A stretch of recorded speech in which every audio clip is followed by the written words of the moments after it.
Lishonile ilanga egameni likaJesu. Ngiyanibingelela babukeli nonke emakhaya egameni likaJesu Kristu.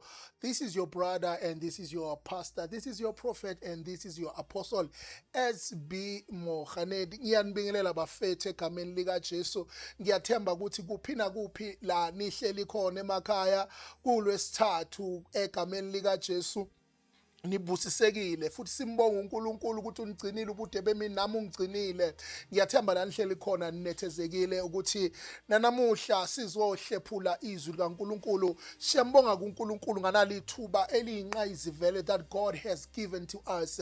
Nginibingelela nonke wherever you are watching me. Maybe you are watching me in Cape Town, you are watching me in the Eastern Cape, you are watching me in the Free State.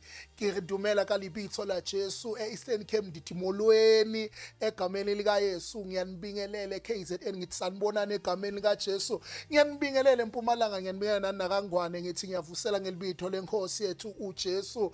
Nginibingelela nje everywhere you are watching me from egameni likaJesu Kristu. Siyambonga uNkulunkulu emuhle, siyambonga uNkulunkulu enamandla. I believe you are watching us even in Zimbabwe and Bulawayo where you are speaking Ndebele. You are watching us in Harare where you are speaking Shona. Wherever you are watching us, I greet you in the name of our Savior Jesus Christ. We thank God for such an opportunity even tonight to share the word of God with you and to pray for you. Into ngangenzela yona nje mbukeli njengoba nje sihleli nawe, you can comment usho ukuthi usibukela kuphi egameni lika Jesu Christ. Comment as many as you are and press your likes here on TikTok and on Facebook and yes on YouTube egameni lika Jesu. Ngicela ke sithathe leli thuba bafethu before sizoqhubeka sikhuleke simbonga uNkulunkulu ngaleli thuba esilithole khona lana kulolu hlelo sizothi kulo uJehova ufohlile ngoba azange ukuzocela ipermission emadimonini nakubathakathi, kepha sizothi uNkulunkulu ungenelela. Ngicela ukuthandaza nawe mbukeli ekhaya sisazoqala siye ezwini likaNkulunkulu. Baba wethu oyingcwele egameni likaJesu uKristu waseNazaretha. Father, we thank you, Heavenly Father, in the name of Jesus. Sibongile uNkulunkulu isandla sakho esinamandla esisibambile kwaze kwaba kalokhu. Ngabe bekuya ngabantu uNkulunkulu wethu oyingcwele, ngabe asiphili, siphila ngoba baba oyingcwele usizungezile ngemuva nangaphambili. Egameni likaJesu sivikela kuyo yonke imimoya, usivikela kuyo wonke uNkulunkulu izifungo ezenziwe ngamagama ethu. Siyabonga uNkulunkulu wethu oyingcwele egameni likaJesu ukuthi nakunasi isikhathi sahleli babona amandla kule ntambama namuhla sizohlephula izwi lakho, sizokhuleka nombukeli. Nangi umbukeli ekhaya uthwele imithwalo ngokuhlukahlukana. Baba oyingcwele, they are going through troubles and tribulations in their lives. I believe that your word that is sharper than any double-edged sword lizoba namandla to penetrate, liqashule zonke ibopho namafindo aboshwe ngamadimoni. Siyabonga Baba ukuthi uhlakaza yonke imimoya yama-satanists nama-devil worshippers neyabathakathi emelene nokufundwa kwezwi lakhe egameni likaJesu. Baba siyabonga, in Jesus' name we pray, amen.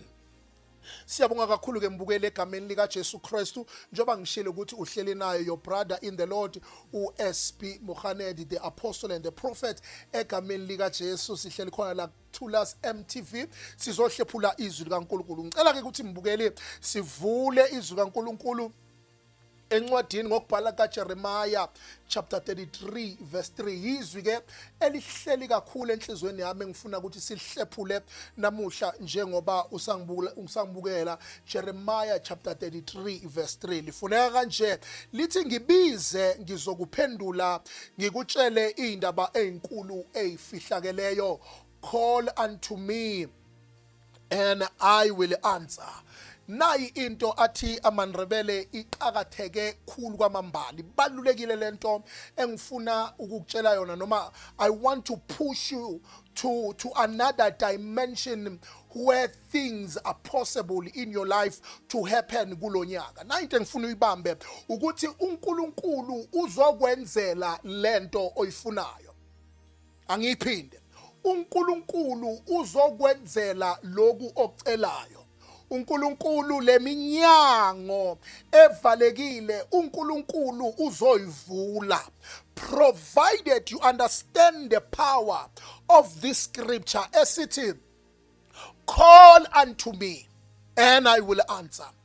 Ubani othi call unto me? uNkulunkulu onamandla onke, nguNkulunkulu uJehova Balperazim ofohla njengamanzi, nguNkulunkulu uJehova Rafa our healer, nguNkulunkulu uJehova El Shaddai, the God who's more than enough. Uthi kumuntu emhlabeni, uthi kulo mama, uthi kulo bhuti, uthi kulo sisi, uthi kulo gogo, uthi kulo baba, hey, lapha emhlabeni ngibize, mina ngiwuNkulunkulu ngizophendula. Okusho ukuthi impendulo yakho ilele ukuthi wena, do you call unto him to rescue you wherever you are? Meaning uNkulunkulu will never do anything without your permission. Oh Lord, you are not getting me, you are not getting me. uNkulunkulu will never do anything until you permit or you give God a way employeni yakho. uNkulunkulu akaziforce employeni yomuntu. Ngeke ngithi kunohlobo olubili labantu. Khona abantu esizothi umjita, omunye sithi i-gentleman. Umjita unjani? Umjita yilona athi uma dibana nosisi emgwaqeni, athi uma enza lezi zinto zokuthi mhlambe uyamproposa, ambambe ngenkani athi hey wena ngiyakufuna, vela msabise. Umjita loyo. Of which means that's how the devil works. Usathane uma azokwenzisa umuntu into eyibhedayo akaceli ipermission, oh God, yokuthi amenzise, but umuntu uyithola asacwilile eyidakamizweni, umuntu uyithola asacwilile eyinkingeni, because the devil does not behave akayiceli ipermission. But God, he's a gentleman. God, when he proposes a gentleman, approach usisi kuye kuthi lo sisi ngendlela approache ngayo uvuma njani, abese uyakwazi ukuthi kube uye ovumayo. That's how God works. uNkulunkulu, he works with your permission.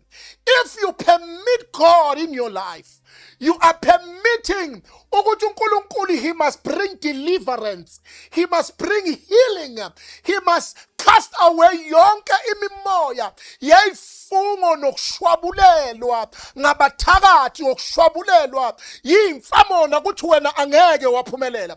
Okusho ukuthi if you invite uNkulunkulu, wena usuke uxosha ithunzi lobumnyama empilweni yakho, usuke uxosha lento evala umsebenzi, usuke uxosha lento ekuvalele inhlanhla yakho owadalwa nayo, usuke uxosha lento evala umshado ukuthi badlale ngawe kepha ungawutholi umshado, usuke uxosha amabhadi, usuke uxosha amashwa, usuke uxosha bari basuthi madimabi, usuke uxosha bonke ubumnyama. Because in the presence of God, when he comes to your life, kunobumnyama automatically obuzodeda. Mbukele ekhaya, ngizothi kuwe ungazibulali ngoba uNkulunkulu ufaka i-request.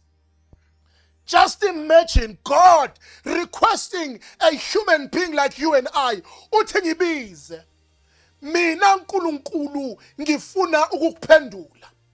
Uyayidinga impendulo na? Impendulo uyithola ngenxa yokuthi ubuzile noma wacela. Lithikizwa uNkulunkulu, ocelayo uyaphiwa, ofunayo uyafumana, ongqongqozayo uyavulelwa. Of which means before God does anything, uNkulunkulu nawe ulindele wena to do something. What is it that God is waiting for? He's waiting for you to call unto him. Oh, Jesus. Call unto him in your trouble. Call unto him. Kulaba bumnyama ovalwe kuwo. Noma ngabe uvalwe ebhodleleni lobuthakathi. Lelivali inhlanhla yakho. Call unto God. Lelo bhodlela noma lolo khamba la ubizwa khona luzophahlaka namhla ebusuku ngegama lika Jesu Kristu waseNazaretha. Ngime nawe mbukeli, ngime nawe sizombiza uJehova. Ngicela ukhomente lapha, bhala ukuthi yini inkinga yakho ngoba lithizwa uNkulunkulu ocelayo uyaphiwa. Ngicela ubhale, what is it that you want me to pray for you? Egameni lika Jesu, God is going to do a miracle. Nayi number uyayibona, thumela isicelo somthandazo wakho kulo WhatsApp. Kepha ngifuna ukusho kuwe mbukeli ukuthi akukho okungenzeke kuNkulunkulu. Ngicela umbize namuhla uzongenelela kulesimo sakho. So ukhale kakhulu, ngikhuluma nawe usufuna ukuyibulala, usulahlekelwe yithemba, akukho okulungayo. You have tried every avenue. You have traveled all over Africa, all over South Africa. Ufuna abantu abangahelebha, kepha usizo awulitholi. Yingoba bobiza abantu abarongo, ucele ebantwini ozothi uma ucela kubo noma ubabiza mabasuka kuwe bahlekise ngawe, bakhulume kabi ngawe. Ngifuna ukuthi kuwe mbukeli, uJehova ofohlayo, uJehova onamandla, when you call unto him, yena akananjabiso, akanankohliso. Usho njalo oculayo uthi akanayo injabiso, akanayo inkohliso, uthi uyasiza ngeqiniso. Nali iqiniso azokusiza ngalo ukuthi okungenzeka ebantwini kuNkulunkulu kuyenzeka. Lesife semzimbeni wakho sizomthobela. Lamadimoni abambe okuwukhondolo, okungumkhokha wasekhaya kini, luyanqamuka because you have invited God. Ngenzeka uthola umsebenzi, mbize. Shalima kato zekebraya mandela boshaya, mbize khona okuvulekayo, khona amagodo obumnyama engiwezwa mbukeli ekhaya ayaqaqeka, engiwezwa mbukeli ekhaya ayavuleka. Yingoba uJehova esimkhonzayo unguJehova onamandla wonke. uNkulunkulu lana uthi call unto me, I will answer. Ulindeni. Ngiyakubuza kwesithathu, ulindeni ungambizi uJehova. Ulindeni ungam-invite uNkulunkulu, because once you invite him you will see the hand of the Lord. uJabesi wambiza uNkulunkulu and the hand of the Lord was upon his life. Ngegama lika Jesu, njoba ngikhuluma nawe ulele embhedeni, inhlungu zisemzimbeni wonke, ngiyambiza phezulu kwakho. Mabusuke lobumnyama, mawadedela amathunzi, rashapadiahasa, phila manje ngegama lika Jesu. Ngegama lika Jesu ngicela uthathe i-ID yakho, bamba i-ID yakho la khona, get your license, gijima. Ngifuna ukuthandaza nawe khona la ngivula khona, ngivula umsebenzi. Ayikho into ebuhlungu nje ukuthi ubone abantu owawufunda nabisikole baphambi kwakho, kepha yakho impilo ijamile ingayiphambili. Ngiyathandaza ngegama lika Jesu, ngithi makuvuleke. Nawu umlilo. I'm calling unto God. Akekho uNkulunkulu engambiza njengo-Elijah namuhla. Laba prophet bakaBhali babiza uBhali imini nobusuku wangaphendula. Elijah wabiza uNkulunkulu waphendula ngomlilo. Ngizothi kuwe namuhla, God of Elijah, answer by fire. God of Elijah, answer by fire. uNkulunkulu ka-Elijah phendula ngomlilo. Lesasibopho lelafindo elaboshwa ngokhokho bakho ngithi liyaqaqeka manje. lela findo elaboshwa kwatshontshwa impahla zakho zayofakwa eindumbeni wabizwa khona, ngithi lelo findo liyaqaqeka. Lo muntu owakufaka idliso, lo muntu owabopha impilo yakho, izinto zakho ziyavuleka manje ngegama lika Jesu. Ngiyalibiza igama lakho. Oh, glory, glory, glory. Lalivalelwe khona. Ngithi phuma, ngithi phuma. You are coming out by fire. You are coming out by force. I pray in the name of Jesus. Kulolu hlelo sizela ukuzokhuleka. Sizela ukuthi sizoqaqa kulesibopho esikubophile. Uyaphuma namuhla. Nangu uNkulunkulu uyakuphumisa. Ngiyathandaza egameni kaJesu. Ngenzeka usemshadweni wakho uSathane unihlasele ngedivorce, ngenzeka unihlasele ngeconfusion, ngenzeka unihlasele ngento ezihlukahlukene. I release the power of the Holy Spirit to fall upon you right now. I stand against that demon that wants to separate that marriage in the name of Jesus. Go away. In the mighty name of Jesus, I'm here and I declare, wherever you are watching me on Facebook, you are watching me on TikTok, you are watching me on YouTube, there's a miracle, there is a shift. Hey, Jesus, nangu Jehova fotla lento engiyibizayo namuhla icela ipermission kuyavuleka egameni kaJesu. Bhala isicelo somkhuleko wakho kule comment section, bhala isicelo somkhuleko wakho egameni lika Jesu. Kukhona la ku WhatsApp egameni lika Jesu, bhala isicelo sakho. I'm going to pray for you. God is doing a new thing in your life. God is doing a new thing in your life. Send your prayer. Send your prayer. I want to pray for you. I want to pray for you. Every Wednesday we are here to pray for you, to release the anointing of God upon your life in the name of Jesus.